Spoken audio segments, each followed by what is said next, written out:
The fence post splintered under Wade's hammer for the third time that afternoon. He tossed the ruined wood aside and wiped sweat from his forehead. 52 years old and still fixing fences by hand because the automated systems cost more than his entire ranch would sell for. The red sun of New Montana hung low over the prairie, painting everything in shades of copper and rust. His cattle should have been heading to the barn by now. Wade squinted across the field and frowned. The whole herd clustered near the far fence line, refusing to come closer to the buildings. In 15 years of ranching on this colony world, he had never seen them act this way. Wade grabbed his hat and started walking. His boots crunched on the dry grass. The cattle shifted nervously as he approached, their eyes rolling white. They were not sick or injured. They were scared. Something was wrong at the barn. Wade picked up his pace. His rifle sat in the farmhouse, useless from here. Could be predators. The colony had its share of dangerous wildlife. Could be equipment malfunction. The old barn's cooling system made strange noises sometimes. The barn doors stood slightly open. Wade always closed them completely. Always thought he approached slowly, listening. Silence. Then a sound like rocks scraping together, followed by a high-pitched whimper. Definitely not machinery. Definitely not any animal he recognized. Wade pulled the door open wider and stepped inside. The familiar smell of hay and old wood surrounded him. Everything looked normal. Feed bugs stuck neatly, tools hanging on the wall. His old tractor parked in the corner. Another whimper from above. Wade looked up at the hayloft. For pairs of eyes stared down at him. They glowed faintly in the dim light, multifaceted like gemstones. Not human eyes. Not any species he had ever seen. "Please do not hurt us," a voice said. Mechanical. A translator device. Wade's hand moved instinctively toward where his rifle should have been. He forced himself to stop, to breathe, to look properly at what crouched in his hayloft. They were not large. The biggest was maybe the size of a full-grown retriever. Scales covered their bodies, catching the light like broken glass. For legs, wings folded against their backs. Long necks. Dragons. The word came to Wade's mind from old Earth stories his grandmother used to tell. The largest one held a small device in its clawed hand. The translator. It spoke again. "We mean no harm to you or your animals. We are only hiding." Hiding from what? Wade's voice came out steadier than he felt. From everyone. The dragon's eyes dimmed. "Our parent is dead. Killed 3 days ago. We ran. We have been running since then." Wade noticed details now that his heart rate was slowing. The dragons were thin. Their scales were dull in places. The smallest one, barely bigger than a cat, shivered despite the warm evening. "Killed by what?" Wade asked. "Humans. They wanted the scales. Our parent fought them so we could escape. Told us to run and hide and never let anyone find us." The dragon's voice through the translator carried no emotion, but its body language spoke clearly enough. Fear, grief, exhaustion. Why not go to the authorities? They can help you. The dragon made a sound like breaking glass. Laughter, maybe you're sobbing. Authorities will take us to facilities. We know what happens to orphan drakas. We become property, sold to collectors or research laboratories. Our species is endangered. That makes us valuable.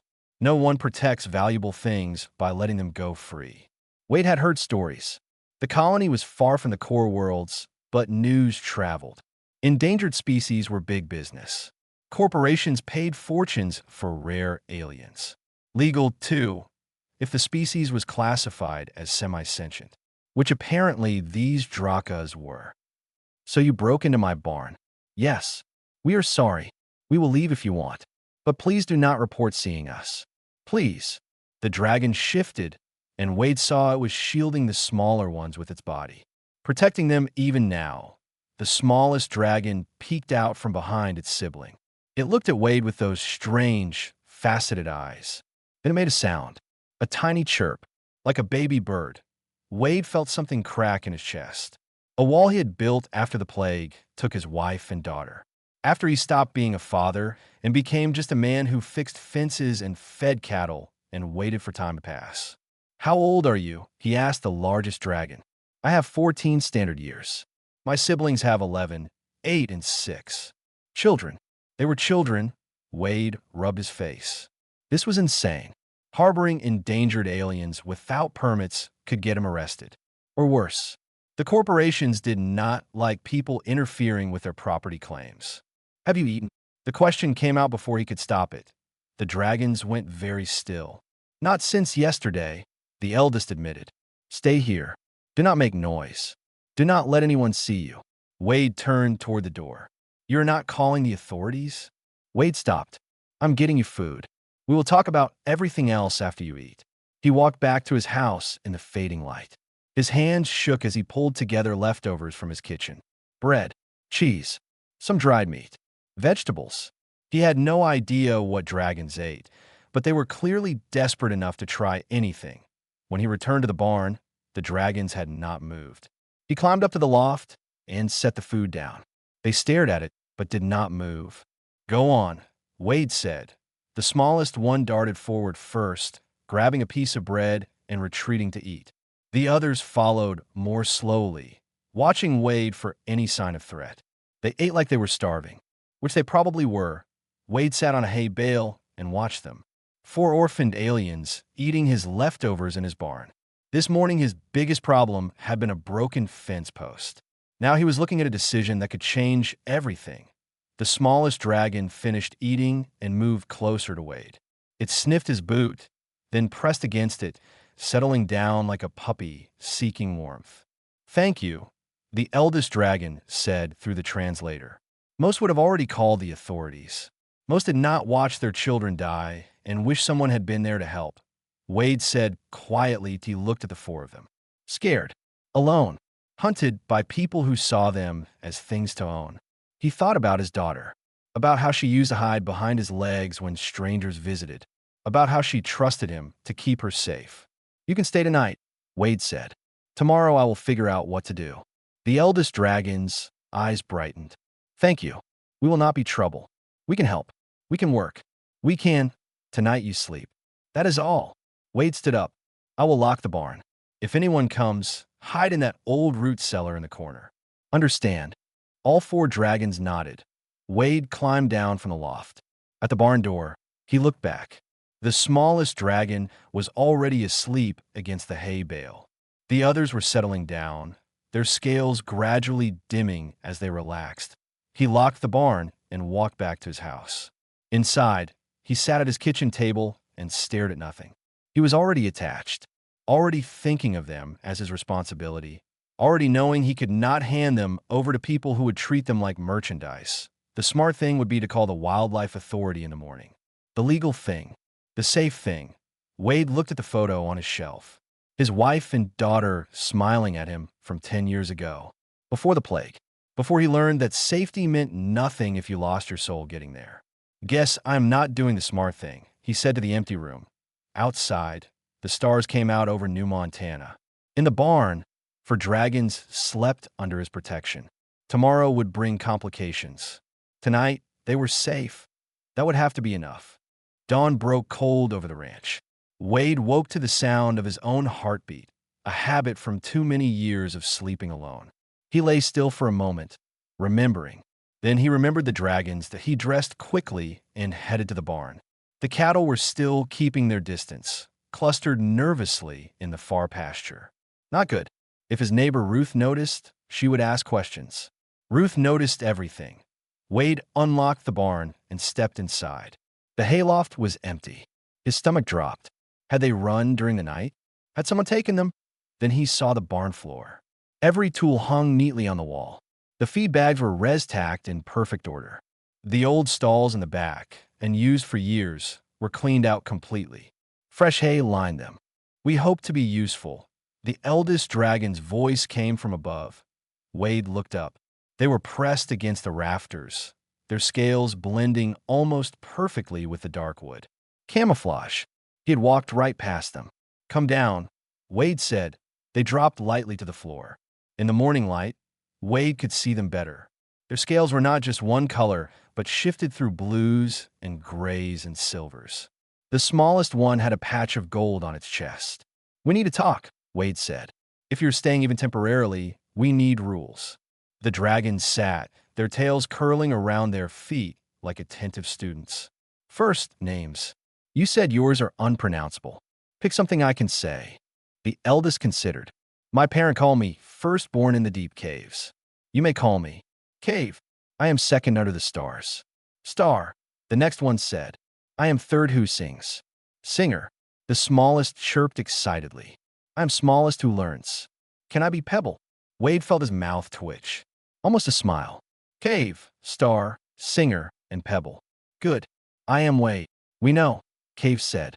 Your mail is addressed to Wade Harrison, 4500 North Range, New Montana Colony. You went through my mail. We needed to know who owned this place, in case we had to run again.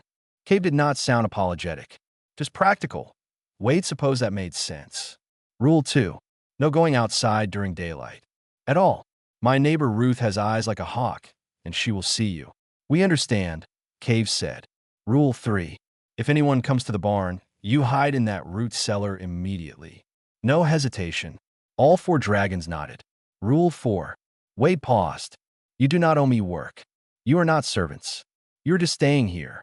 Cave tilted its head. Then what are we? Wade did not have an answer for that. Guests. Temporarily. Guests who do nothing are parasites, Cave said.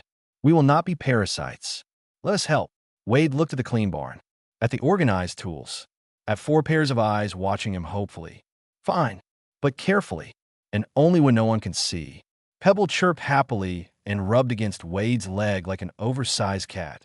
The day passed slowly. Wade worked on his fences, constantly aware of the barn behind him. The dragons stayed hidden inside. He brought them lunch, dinner. They ate gratefully, but did not waste time. Cave asked questions about the ranch, about the cattle, about what needed fixing. Wade found himself answering. Found himself explaining things he had not talked about in years.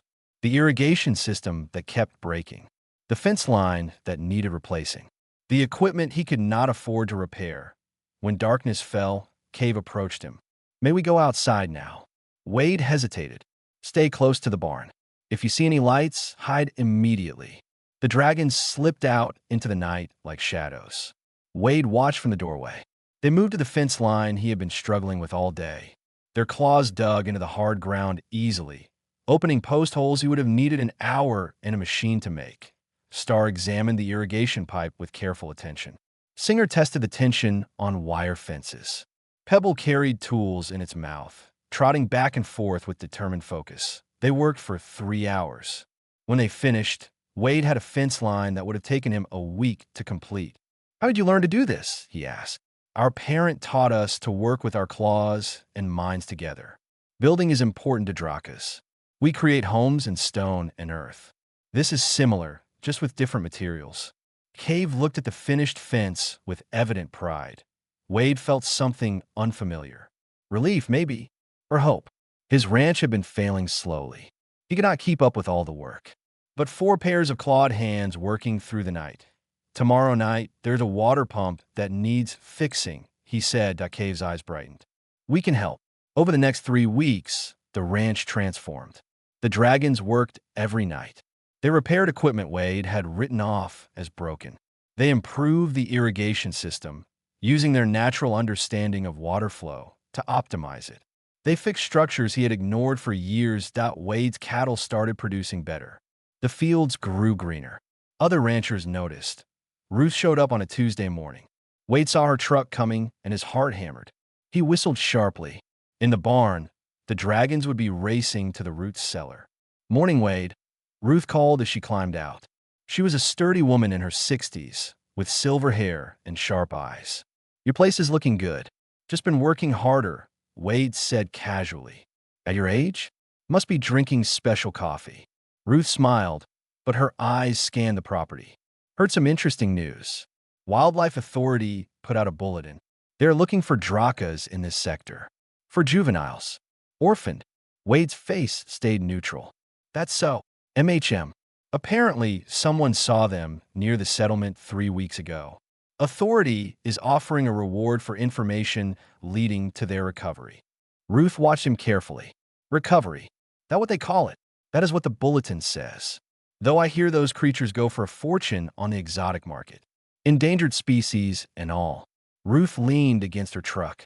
There is also a corporate rep in town. Woman from Stellar Exotic Acquisitions. Asking questions. Offering money for sightings. Wade said nothing.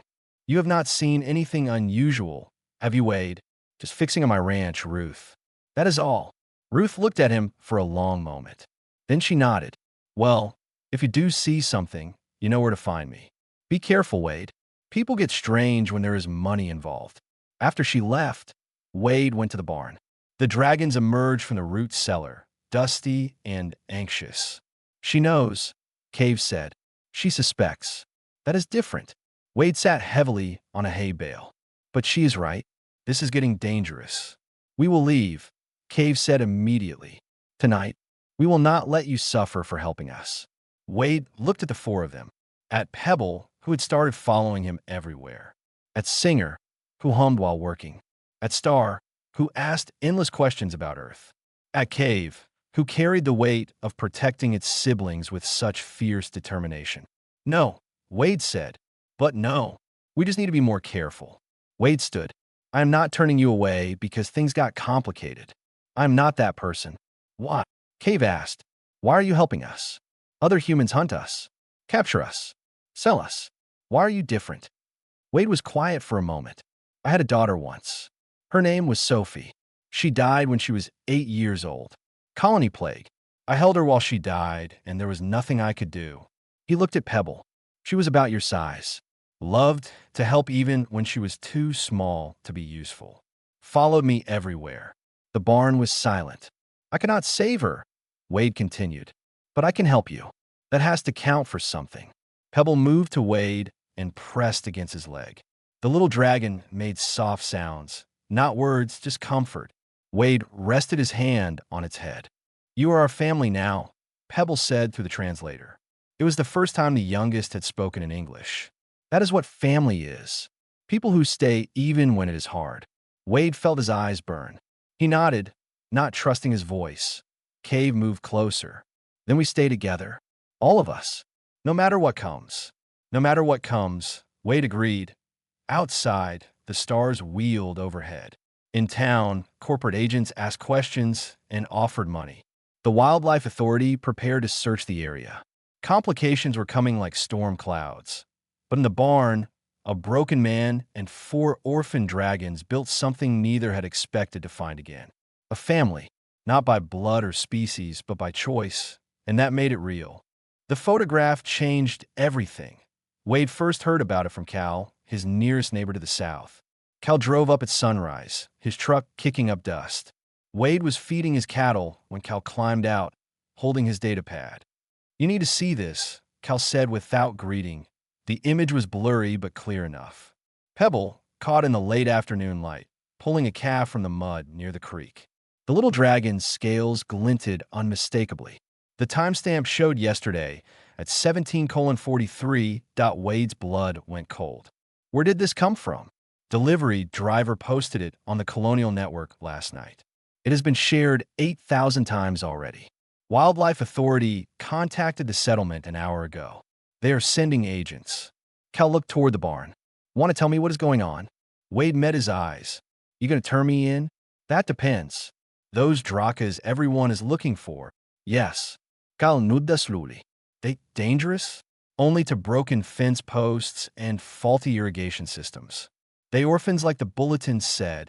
Their parent was killed by poachers. For scales. The kids ran and ended up here. Cal scratched his beard, thinking. Wildlife Authority will take them.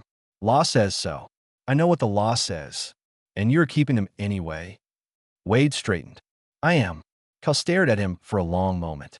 Then he smiled, small and tight. Good. Law is garbage sometimes. When are the agents coming?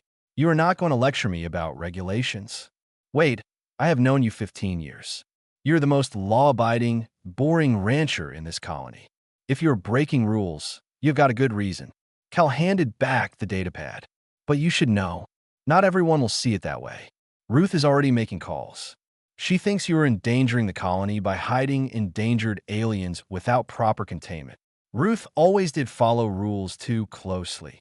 And there's a corporate woman in town asking questions. Offered me 5,000 credits for information about Draka locations. Wade felt sick. You tell her anything? Told her to get off my property before I introduced her to my shotgun. Kal grinat. But others might talk. Money like that buys a lot of loose tongues. In the barn, the dragons had heard everything.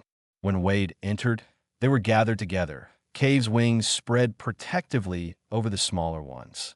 We heard, Cave said. We will leave.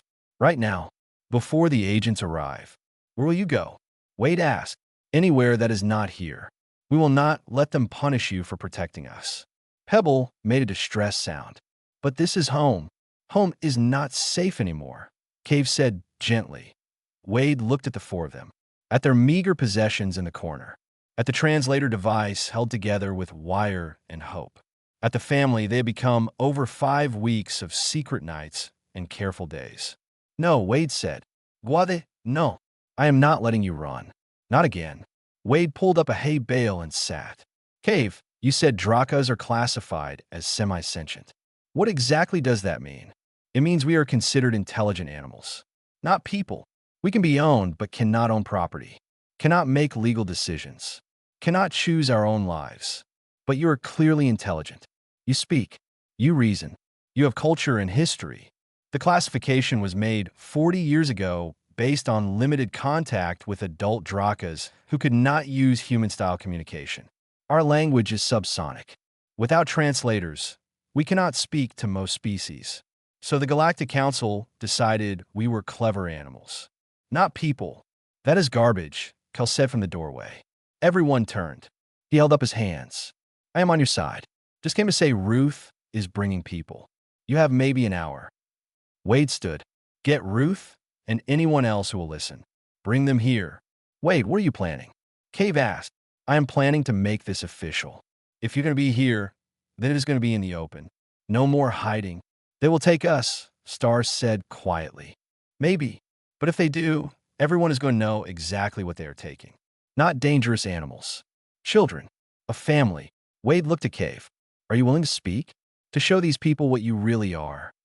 Cave's eyes dimmed with fear, then brightened with something else. Determination. Yes. An hour later, Wade's yard was full of people. Ruth stood at the front with 2 other ranchers.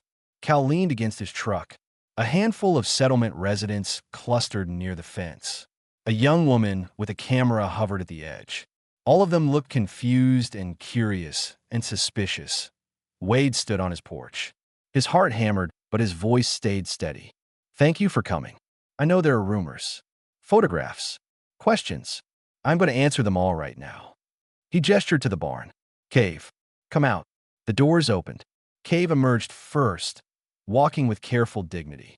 Star followed, then Singer. Pebble came last, staying close to Cave's side. People gasped. Someone reached for a communicator. Before anyone calls the authorities, Wade said loudly, I want you to listen. These are the Drakas everyone is looking for. They have been living in my barn for 5 weeks. They are orphans. Their parent was murdered by poachers working for corporations that want their scales. They are illegal, Ruth said sharply. Wade, you are harboring endangered aliens without permits. You could go to prison. I could. But look at them, Ruth. Really look. Cave stepped forward. The translator device activated. My name is Cave. These are my siblings. We are not animals. We think. We feel.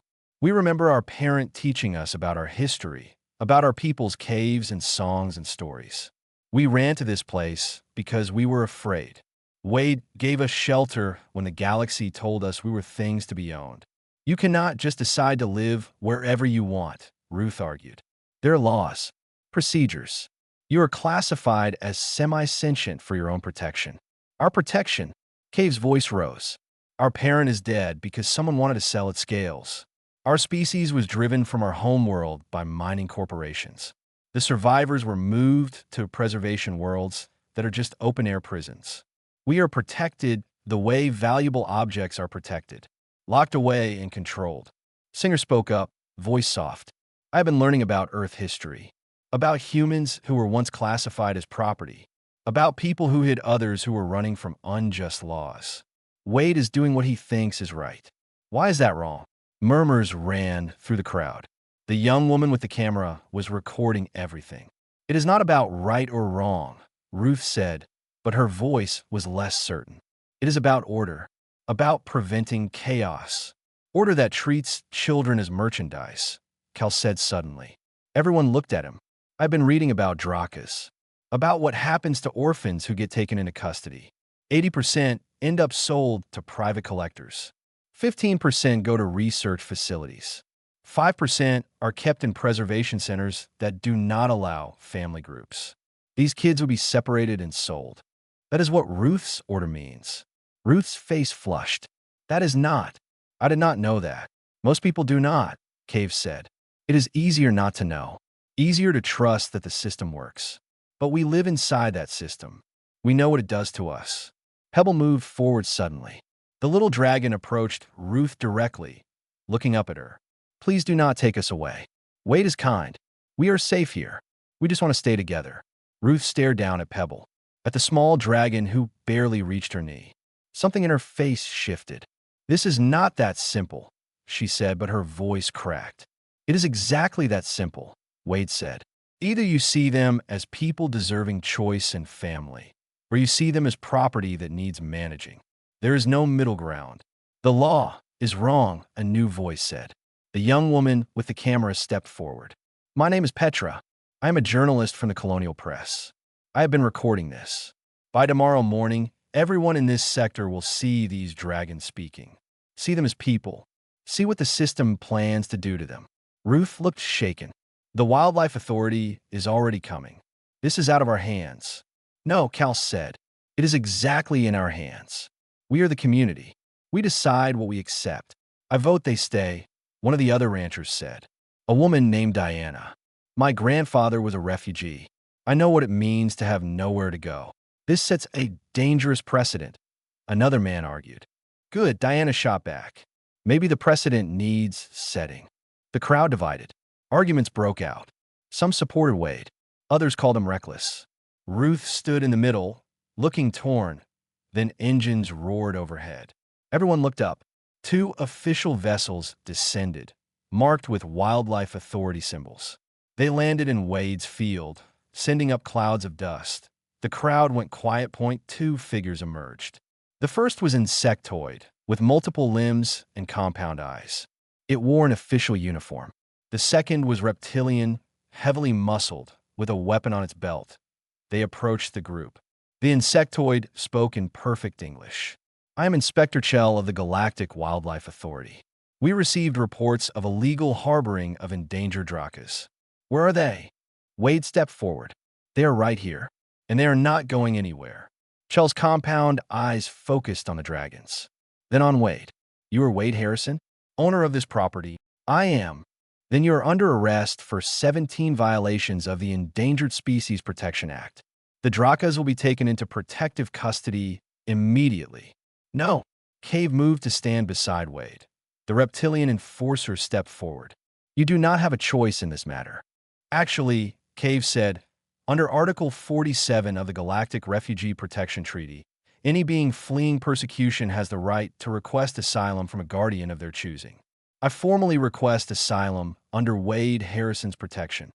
Chell went very still. "Drakas are classified as semi-sentient. You do not have legal standing to request asylum. Then challenge my request. Prove I am not intelligent enough to make this choice." The crowd pressed closer, watching. Petra's camera captured everything. Chell's mandibles clicked together. "This is irregular. This is just," Cave corrected. Chell looked at Wade. At the dragons. At the crowd of humans, watching with mixed expressions. At Petra's camera broadcasting to thousands. "This requires higher authorization," Chell said finally. "Until this is resolved, the drakas will remain here under temporary custody. They are not to leave this property. You are responsible for them, Harrison." "I already am," Wade said. Chell and the enforcer returned to their vessel. The crowd began to disperse, still arguing among themselves. Ruth approached Wade. "You did not tell me they could speak like that, that they knew about laws and history. Would you have listened if I had?" Ruth was quiet. "I do not know, but I am listening now." She looked at the dragons. "I will testify at your hearing about what I saw today. After everyone left, Wade and the dragon stood in the yard. Pebble pressed against Wade's leg. What happens now? Star asked. Now we wait for a hearing. And we fight. Wade looked down at them. Together, the sun set over New Montana. In the barn, a family faced an uncertain future. But they faced it standing side by side. And somehow, that made the darkness less frightening. 3 days after Inspector Chell left, the lawyers arrived. Wade watched from his porch as 2 expensive ground vehicles pulled up to his ranch. 5 people emerged wearing suits that cost more than his entire annual income. They moved with the casual arrogance of people who always won. The leader was a tall human woman with silver hair. She smiled like a predator. Mr. Harrison? I am Victoria Lane, Senior Legal Counsel for Stellar Exotic Acquisitions. May we speak? You are speaking, Wade said from the porch. He did not invite them closer. Victoria's smile did not waver. We understand you are harboring 4 Draka juveniles. Stellar Exotic has legal acquisition contracts for any Drakas located in this sector. We are prepared to offer you substantial compensation for your cooperation. They are not for sale. Everything is for sale, Mr. Harrison. We are offering 100,000 credits, enough to buy a new ranch. Retire comfortably. All you have to do is transfer custody. Wade stayed silent. Victoria's smile sharpened. Or we can do this the hard way. You are violating multiple laws. Your permits are questionable. Your water rights are under review as of this morning. Your equipment loans have been called in. By tomorrow, you could lose everything. Then I lose everything. The answer is still no. One of the other lawyers stepped forward. Mr. Harrison, be reasonable. Those creatures are classified as semi-sentient fauna. You cannot keep them like pets without proper permits. The law is clear. The law is wrong. Victoria's expression hardened. The hearing is in 5 days. Judge Torin is known for strict interpretation of existing regulations. You will lose. The Drakas will be seized. You will face criminal charges. But if you cooperate now, we can make this easy for everyone. Get off my property. Victoria nodded to her team. They returned to their vehicles. Before entering hers, she looked back. You are making a terrible mistake, Mr. Harrison. We always get what we pay for, one way or another. The vehicles left in a cloud of dust. Ruth arrived an hour later, datapad in hand. She had changed since the confrontation. Spent the last 3 days researching instead of condemning. I found something, she said without preamble. 30 years ago, a species called the Singers were reclassified from semi-sentient to fully sentient. It set a precedent. If we can prove the Drakas meet the same criteria, they could be reclassified. Wade led her to the barn where the dragons waited. Cave listened intently as Ruth explained. What criteria? Cave asked. Complex cultural behaviors. Demonstrated knowledge beyond simple survival. Ability to reason abstractly. Evidence of art, mathematics, or philosophical thought. Ruth pulled up files on her datapad. The Singers proved they had oral histories spanning thousands of years. They demonstrated mathematical concepts through their songs. They created art that showed abstract thinking. We have all of that, Star said. Our parent taught us the cave songs, the history of our people, the mathematics of water flow and stone building. Can you prove it? Ruth asked. Cave considered. We can try. Over the next 4 days, the barn became a study. Cave recited oral histories of the Draka people, going back hundreds of generations. Star solved complex mathematical problems, explaining the geometric principles Drakas used in cave construction. Singer created art by arranging stones in patterns that demonstrated abstract thinking. Pebble, the youngest, told stories their parent had shared about Draka philosophy and ethics. Ruth recorded everything. Petra, the journalist, helped document it all.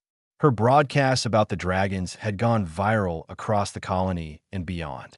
Millions watched the Drakas demonstrate intelligence that should have been obvious to anyone paying attention, but not everyone supported them.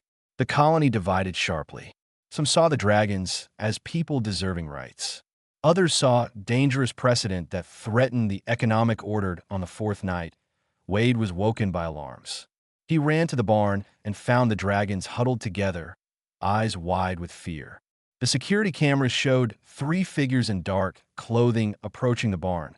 Wade grabbed his rifle. "Get to the root cellar. Now! We can fight," Cave said. "No. Hide. That is an order." The dragons disappeared into the cellar. Wade positioned himself at the barn door. His hands were steady on the rifle, even as his heart hammered. The figures reached the barn. One tried to force the door. Wade fired a warning shot over their heads. They scattered, running for a vehicle parked beyond his fence line. Cal and Diana arrived minutes later, having seen the commotion from their properties. The 3 of them stood guard the rest of the night. In the morning, Petra's cameras caught the security footage. It showed clearly armed intruders attempting to raid the barn. The footage went viral immediately. Public opinion shifted hard in Wade's favor. Someone had tried to steal or harm the dragons. That made them victims worth protecting. Stellar Exotic issued a statement denying any involvement. No one believed them. The hearing was set for the next day in the colony's main settlement hall. Wade could not sleep. He sat in the barn with the dragons, all of them aware this could be their last night together. "I am scared," Pebble admitted. "What if we lose? What if they take us away?" Wade pulled the little dragon close. "Then I will fight to get you back. And if I cannot do that, I will make sure everyone knows what they did. That you are people. That you deserve better." Cave moved closer. "You have already done more than anyone else would. If we lose tomorrow, it is not your failure. It is the failure of a system that refuses to see us." "I'm not giving up yet," Wade said. "Neither should you." Singer began to hum, a low sound that resonated in Wade's chest. Star joined in. Then Cave. Even Pebble added their small voice. It was a Draka song, a song about home and family and refusing to surrender hope.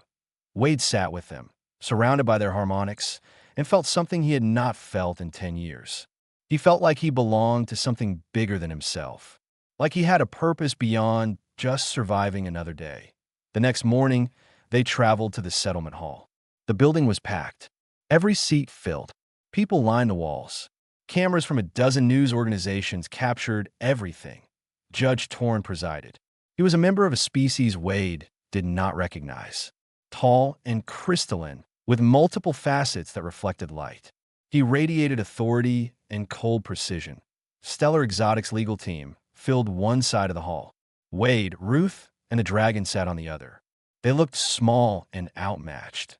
Victoria Lane stood to present the corporation's case. She spoke for an hour, cited laws, regulations, and precedents, explained why Drakas were legally classified as semi-sentient, showed that Wade had violated 17 different statutes, argued that individual emotional attachments could not override legal frameworks designed to protect endangered species from extinction. She was thorough and convincing and completely avoided addressing whether the dragons wanted to go with them. Ruth stood to present their defense. She was not a professional lawyer anymore, but she spoke with quiet conviction. She presented all the evidence they had gathered, the oral histories, the mathematics, the art, the philosophical reasoning. Cave gave testimony about Draka culture and society, about their parents' teachings, about their understanding of justice and family and choice. Star demonstrated problem-solving abilities that exceeded many adult beings of recognized sentient species.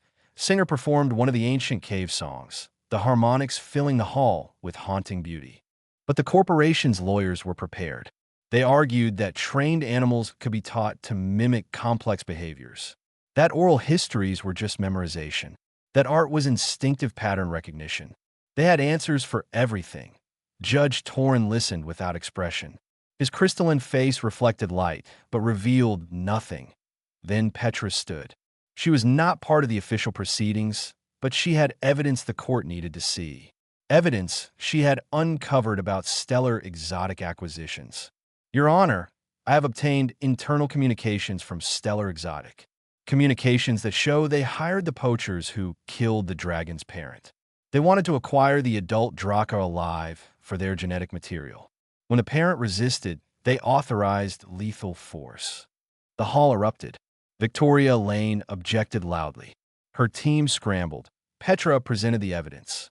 Messages, financial transfers, contracts with the poachers. all of it authenticated and verified. Judge Torin called for silence. His voice cut through the chaos like crystal striking crystal. This is a serious accusation. Can you verify this evidence? It has been verified by 3 independent analysts. The encryption keys match Stellar Exotic's internal systems. The financial transfers are traceable.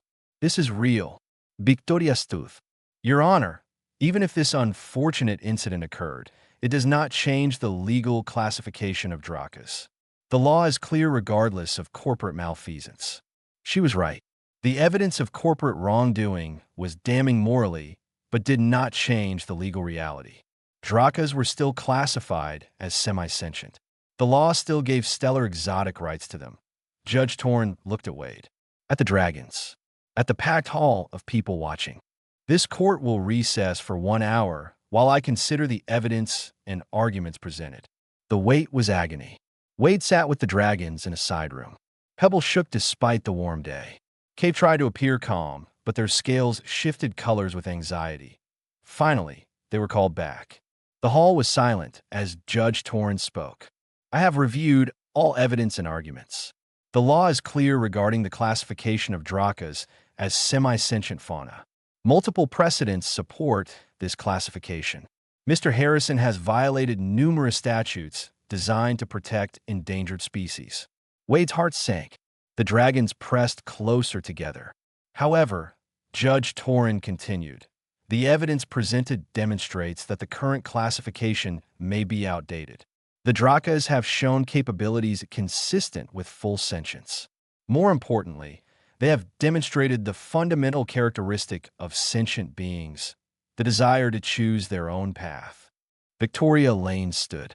Your Honor, desire is not a legal criterion. Silence. Torin's voice was absolute.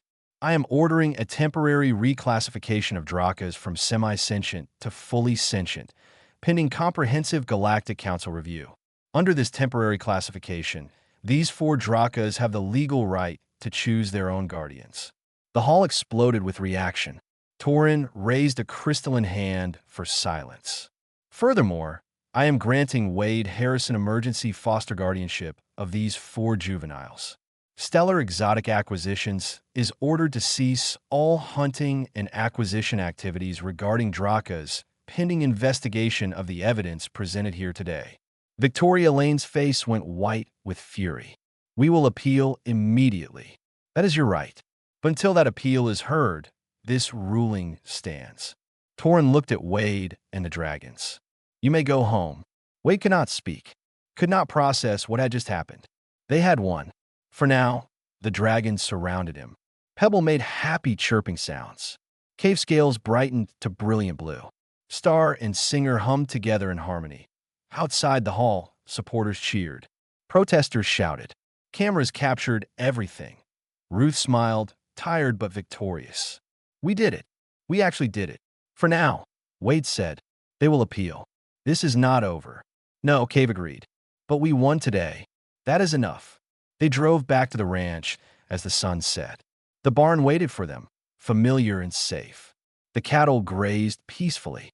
Everything looked the same as it had that first night when 4 scared dragons hid in the hayloft. But everything had changed. That night, Pebble asked Wade if this meant they could stay forever. Wade looked at all 4 dragons. His family. You are home. No matter what happens next, you are home. And for tonight, that was enough. The ranch became famous overnight. News of Judge Torin's ruling spread across the galaxy at light speed. Wade's simple barn, his modest fields, his quiet life all became symbols of something larger. Resistance against corporate exploitation. Recognition of personhood beyond narrow definitions. And with fame came consequences. The first Draka arrived 2 weeks after the hearing. An adult, scarred and cautious, approached the ranch at twilight. Cave spotted them from a barn and called for Wade. The adult Draka was larger than Wade expected, nearly the size of a horse, with scales that had lost their shine from years of hard living. They carried a young one on their back. I am Granite, the adult said through a worn translator. I heard about this place, about the human who protected orphans. My child and I have been hiding for 3 years. I heard we might be safe here. Wade looked at Cave. The young dragon nodded. You are safe here, Wade said. Within a month, 7 Draka families had arrived. They hid in the hills beyond Wade's property, coming to the barn at night for food and news. Wade's small ranch became the center of an underground network of Drakas seeking freedom. Ruth helped coordinate. Cal and Diana donated supplies. Petra documented everything, her broadcast showing the galaxy what Draka communities looked like when they were allowed to live freely. But Stellar Exotic was not idle. Their appeal to the Galactic Council moved forward with frightening speed. They had unlimited resources and lawyers who knew every loophole in galactic law. Their argument was simple and effective, allowing individual judges to reclassify species based on emotional cases would collapse the entire framework of interspecies law. Chaos would follow. They were not entirely wrong. If every endangered species could claim full sentience to avoid protection regulations, the system would break down. The question was whether protecting the system mattered more than protecting people. Victoria Lane appeared on news programs across the galaxy. We sympathize with Mr. Harrison's emotional attachment, but law cannot be based on sentiment. Drakas are endangered. Without proper oversight, they could go extinct. Our protocols exist for their own good. She never mentioned the poaching, never addressed the corporate exploitation, never acknowledged that most Drakas in protective custody ended up in private collections. The public was divided. Some saw Wade as a hero. Others saw him as dangerous. The debate raged across colonies and worlds. Then the economic pressure began. Wade's equipment loans were called in. His water permits were challenged. Inspectors found violations in his ranch operations that had existed for years but were suddenly urgent. Supplies he ordered were delayed or canceled. Businesses stopped selling to him. Cal and Diana faced similar pressure. Anyone who helped Wade found themselves targeted. "They're trying to make an example of you," Ruth said one evening. She had been researching corporate tactics. "They want to show that defying them costs everything." Wade sat on his porch, looking at his fields. The ranch he had built over 15 years was crumbling. He was running out of money, running out of options. Inside the barn, the dragons worked on their testimony for the Galactic Council. They were practicing their arguments, preparing evidence, getting ready for the fight that would determine their future. Pebble noticed Wade's mood and came to sit beside him. "Are you giving up?" "I'm tired, Pebble. That is all." "That is not all. You are scared we are not worth the cost." Wade looked down at the young dragon. "That is not true." "Then what is wrong?" Wade sighed. "I am one human on a frontier ranch. They are a massive corporation with infinite resources. How do we win this?" "The same way we won before. By telling the truth. By showing them we are people." Pebble leaned against him. "You taught me that sometimes the right thing is hard. That does not make it less right." Cave emerged from a barn. Petra just sent a message. "The Galactic Council hearing is scheduled for next week. We need to travel to the council station." "All of you?" Wade asked. "All of us. They want to see us. Question us. Determine if we are truly sentient or just well-trained animals." Cave's voice was bitter. "We have to prove we are people." As if speaking and thinking and feeling were not proof enough. The journey to the council station took 3 days on a commercial transport. Wade sold his remaining cattle to pay for the tickets. The dragons traveled in a cargo hold modified for their comfort, but Wade saw the looks from other passengers. Fear, curiosity, disgust. They were still seen as things by many. At the station, they were met by dozens of protesters. Some supported the Drakas. Others carried signs calling for strict enforcement of species classifications. Security kept the groups separated. The hearing chamber was enormous. Representatives from hundreds of worlds filled the seats.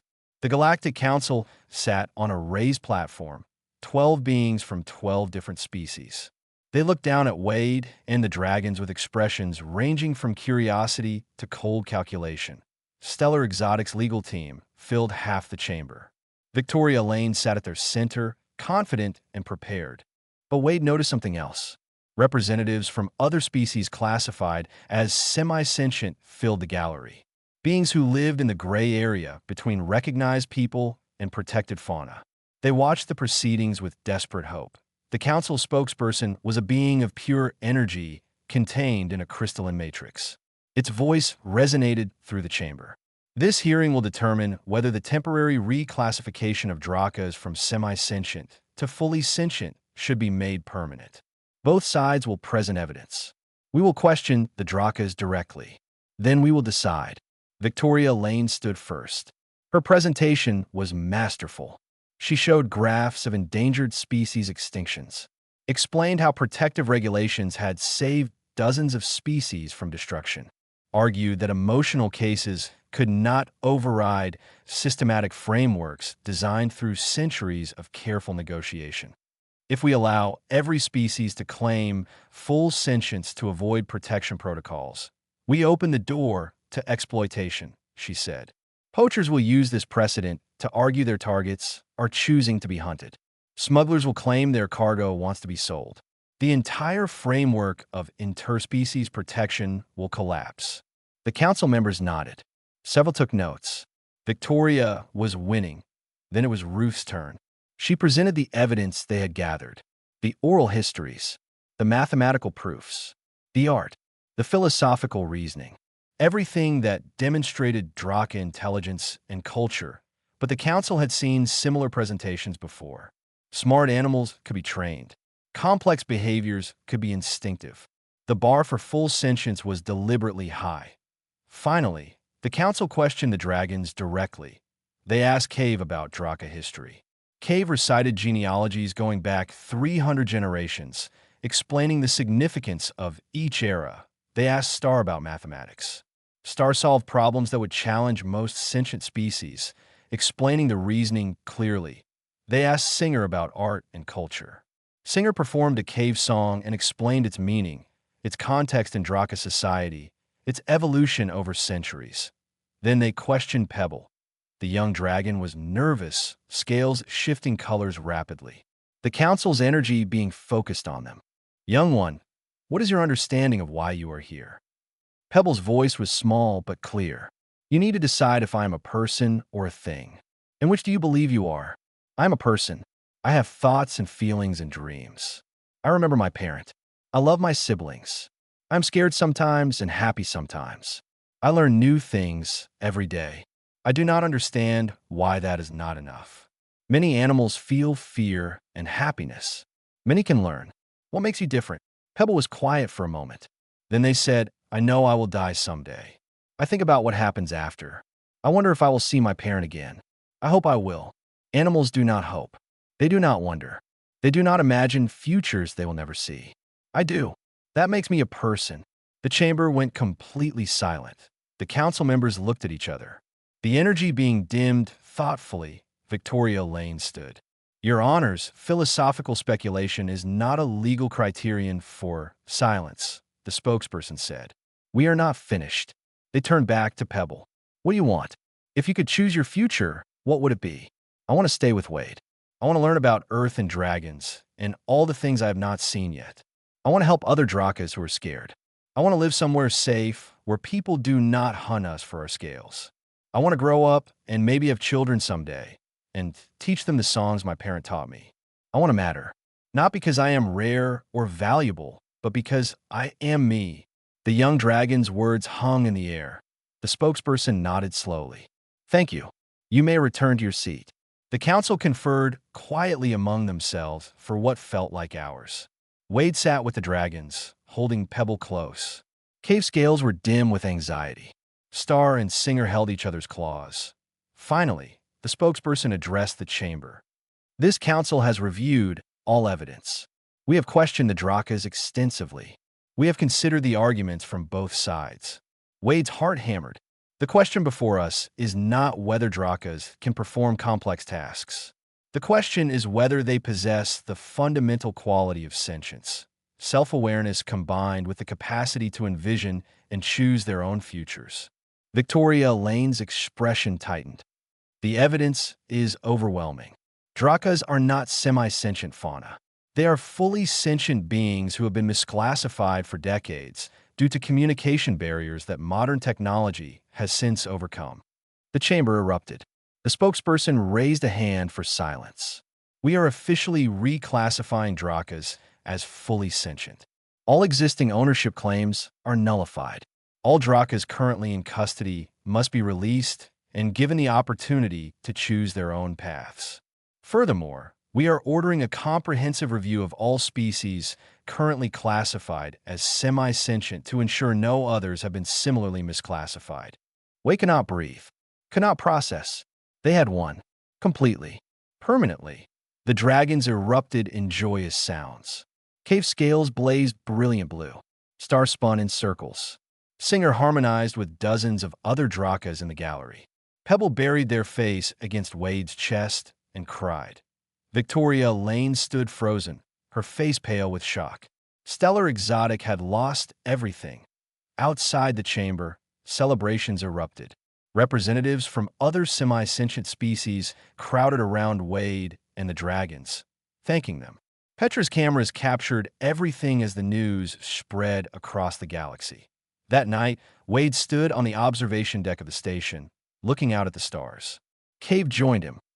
"We changed the galaxy today," Cave said quietly. "You changed it. I just provided a barn. You provided a home. That is what started everything." One human who refused to look away. Cave's scales shimmered. "Thank you, Wade, for seeing us when no one else would." Wade rested his hand on Cave's head. "Thank you for letting me. I was just existing before you arrived. You gave me a reason to live again." They stood together, watching the stars. Somewhere out there, thousands of Drakas were learning they were free, learning they were recognized as people, learning that someone had fought for them. And it all started because 4 orphans hid in a barn and 1 broken human decided they deserved better. The journey home took another 3 days. When they arrived at the ranch, a crowd waited. Cal and Diana, Ruth, dozens of colonists, and behind them, in the fields and hills, over 200 Drakas who had come to see the place where everything changed. Pebble looked at the gathering and then at Wade. "Is this still home? With so many people?" Wade looked at the dragons who had changed his life, at the movement they had started, at the future they had created. Home is not a place, Pebble. It is the people you choose and who choose you back. These people chose us. This is home. The youngest dragon smiled and ran toward the barn, ready to show the new arrivals where everything began. The barn was too small now. Wade stood in the doorway watching Draka younglings play in the fields. 200 had become 500 over the past year. Families emerged from hiding across the galaxy, drawn to New Montana by news of the settlement where Drakas could live freely. The original 4 still lived with Wade, though they spent much of their time helping their people rebuild what had been lost. Cave worked with the elders to record oral histories before they were forgotten. Star design structures using traditional Draka cave-building techniques adapted for surface living. Singer taught the old songs to younglings who had never heard them. Pebble, growing larger every month, worked with Wade to welcome new arrivals. But success brought new challenges. The colony government was overwhelmed. Hundreds of Drakas needed housing, food, education. Resources stretched thin. Some human colonists grew resentful of the attention and aid flowing to the Draka settlement. Tensions rose. Small conflicts erupted. Nothing violent yet, but Wade felt the pressure building that he discussed it with Cave one evening as they walked the property line. "Your people need more than my ranch can provide. They need their own space, their own community.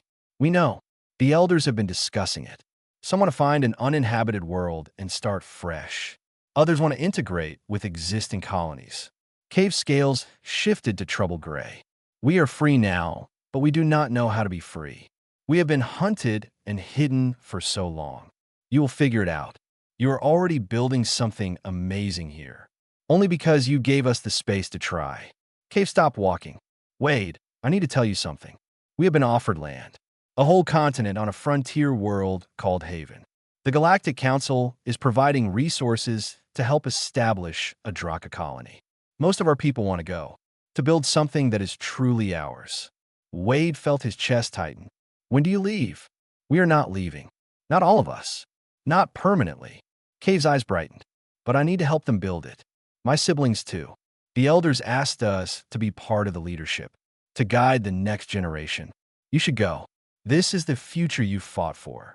is the future we fought for together, and it would not exist without you. Kate moved closer. We will divide our time. Some months on Haven helping build the colony. Some months here with you. This ranch is where our story began.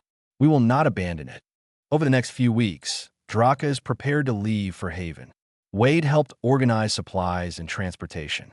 Ruth coordinated with colony officials. Cal and Diana contributed resources. Even former opponents pitched in, recognizing the historic nature of what was happening. The night before the first transport departed, Wade hosted a gathering in his fields. Hundreds of Drakas and dozens of humans came together under the stars. They shared food and stories and songs. Granted, the first adult Draka who had come to the ranch approached Wade. I never thanked you properly. My child was starving when we arrived. Now they are healthy and strong and learning the old songs. That is because you opened your home when no one else would. I just did what was right. No, you did what was hard. That is different. Many know what is right, but few choose to pay the cost. Granite touched their head to Wade's shoulder. You will always have a place among the Draka people. You are family. The word hit harder than Wade expected. Family. He had lost his family 10 years ago and thought that part of his life was over. Then 4 scared dragons hid in his barn, and everything changed. The transports left the next morning. Wade stood with Pebble watching the ships rise into the sky, carrying most of the Draka settlement to their new home. I will miss them, Pebble said quietly. The young dragon had grown significantly over the past year, but still stayed close to Wade. They will visit, and you will visit them. It will not be the same. There were so many of us here. Now it feels empty. Wade looked around. About 50 Drakas remained, choosing to stay on New Montana permanently. Cave, Star, Singer, and Pebble among them. The ranch would be quieter, but not empty. Change is hard, Wade said, but it is also necessary. Your people needed space to grow. We gave them that foundation. Now they're building their own future. What about our future? Here on the ranch, Wade smiled. We keep doing what we have been doing, taking care of each other, helping anyone who needs it, making sure no one has to hide who they are. Over the next months, the ranch found a new rhythm. The remaining Drakas built permanent structures on Wade's land with his permission. Traditional Draka cave homes adapted for New Montana's climate. The settlement became a cultural bridge, showing how different species could live together. Petra continued documenting everything. Her broadcasts about the Draka settlement attracted attention across the galaxy. Other mixed-species communities began forming, inspired by what they saw on New Montana. But not everyone was inspired. Stellar Exotic, humiliated by their legal defeat, looked for revenge. They could not touch the Drakas legally anymore, but they could target Wade. Investigators arrived, looking for any violation they could exploit. They found nothing. Wade ran his ranch by the book, especially now. Then they tried a different approach. They offered to buy his land for 10 times its value. Wade refused. They increased the offer. He still refused. Victoria Lane herself came to the ranch one final time. She looked different, tired. Her previous confidence was gone. Why? She asked Wade. They sat on his porch, just the two of them. You could be wealthy, live anywhere. Why stay here? Because this is home. Not the land, the people, the family I built here. Wade looked at her. Why are you really here? Victoria was quiet for a long moment. I spent my career fighting for corporate interests. I was good at it. Won almost every case. Believed I was protecting important economic structures. She laughed bitterly. Then I lost to a frontier rancher and 4 orphan dragons. Do you know what that taught me? What? I spent 20 years on the wrong side, defending systems that treated people like property, arguing against sentience to protect profit margins. She looked at the Draka structures in Wade's fields. I quit Stellar Exotic last month. I'm going to law school again, learning how to defend people instead of exploiting them. Wade studied her. Why tell me this? Because you need to know that what you did mattered. You changed more than just Draka classification. You changed how people think about what is worth protecting. You changed me. Victoria Stuth. Thank you, Mr. Harrison, for showing me what principle looks like. She left. Wade never saw her again, but he heard later that she became one of the galaxy's leading advocates for sentient rights. Years passed. The Draka colony on Haven thrived. Over 10,000 Drakas now live there, building cities using traditional cave architecture, reviving arts and culture that had nearly been lost. They were governed by a council that included Cave, who had become a leader among their people. But Cave, Star, Singer, and Pebble always returned to New Montana. Always spent time at the ranch. Always considered it home. Wade grew older. The hard work of ranching became more difficult. He thought about retiring, but every time he considered it, some new crisis would emerge. A refugee species seeking asylum. A group of former semi-sentients needing guidance on building their own communities. The ranch had become a symbol, and Wade its reluctant guardian that on the 10th anniversary of the day the dragons first hid in his barn, Wade sat on his porch with all four of them. They were fully grown now, magnificent creatures with gleaming scales and powerful wings. They could have lived anywhere, done anything, but they chose to be here. Do you ever regret it? Star asked, taking us in that first night. Everything that came after? Wade thought about the question. The legal battles, the economic pressure, the constant attention, the years of his life spent fighting for beings the law said were not people. No, he said simply. Before you arrived, I was just existing, waiting to die. You gave me a reason to live, a family, a purpose. How could I regret that? Pebble, now almost as large as Cave, rested their head on Wade's lap like they had as a youngling. We'll take care of you now. You spent years protecting us. Let us protect you. Wade stroked Pebble's scales. I'm not that old yet. You are 72. That is old for humans. Cave's eyes gleamed with amusement. We talked to Ruth. You are retiring whether you like it or not. The ranch will become a permanent sanctuary. We will run it. You will supervise and complain about how we do everything wrong. Wade laughed, surprised. You planned this. For months. We learned from the best. Star's scales brightened. You taught us that family takes care of each other. Now, it is our turn. Wade felt his eyes burn with tears. He had spent 10 years fighting for these dragons. Had never expected them to fight for him. Okay, he said quietly. Okay. The ranch transformed again. More Drakas came to help run it. It became a training center, teaching newly freed species how to build their own communities. A diplomatic hub where different species learned to coexist. A memorial to the principle that all sentient beings deserve dignity and choice. But to Wade, it was simply home that he spent his final years surrounded by family. Not the family he was born to or the one he lost to plague. The family he chose and who chose him back. Dozens of Drakas who called him grandfather. Hundreds of beings across the galaxy who saw him as the human who proved that compassion could change systems. When Wade died at 81, the funeral was attended by thousands. Representatives from 50 species came to honor the frontier rancher who had sparked a civil rights movement by refusing to turn away 4 scared children. The 4 dragons carried his body to a resting place on a hill overlooking the ranch. They sang the cave songs their parent had taught them, the songs Wade had loved to hear. They placed a marker made of stone from their homeworld, carved with both human and Draka words. Wade Harrison, guardian, protector, family. Pebble, who had been the smallest and was now one of the largest Drakas alive, spoke at the service. Wade used to say he was just doing what any decent person would do. But we knew better. Most people look away when they see suffering. Most follow rules, even when rules are wrong.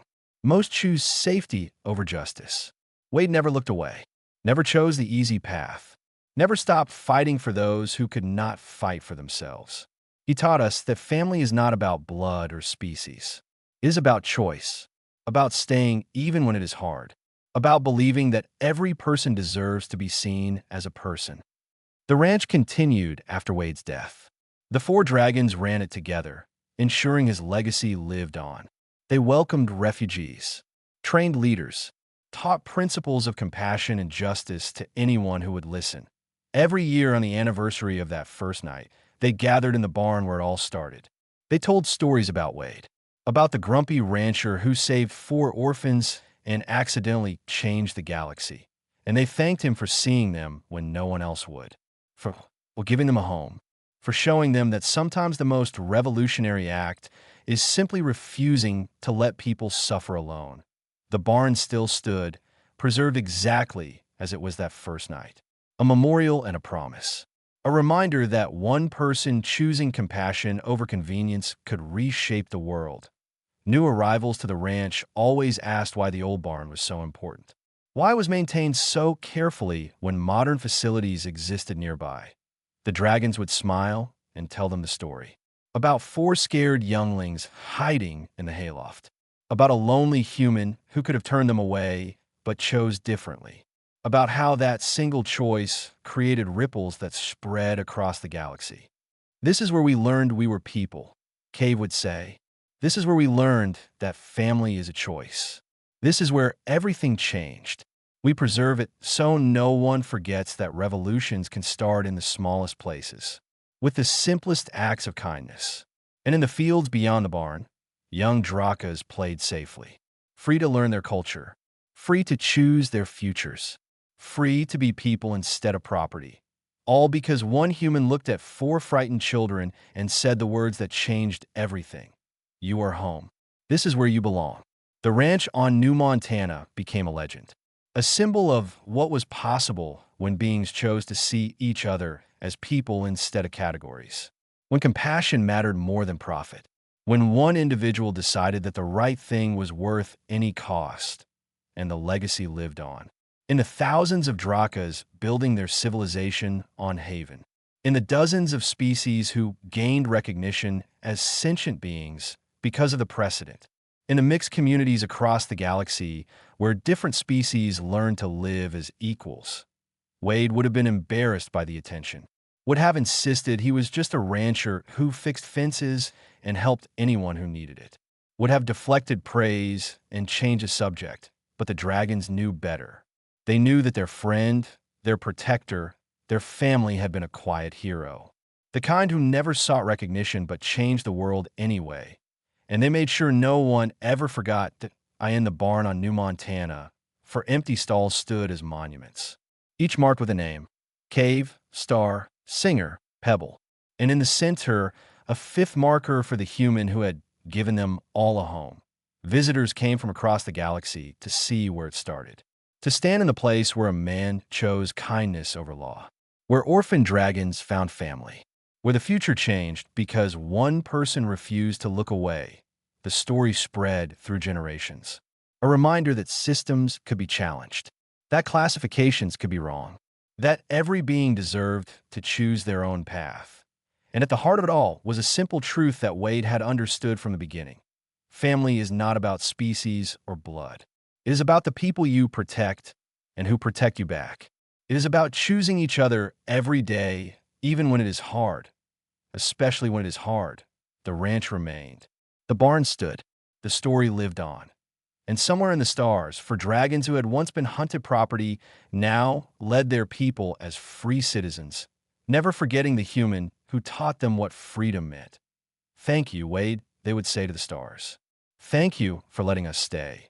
And if stars could answer, they would whisper back the words that started everything. You are home. This is where you belong.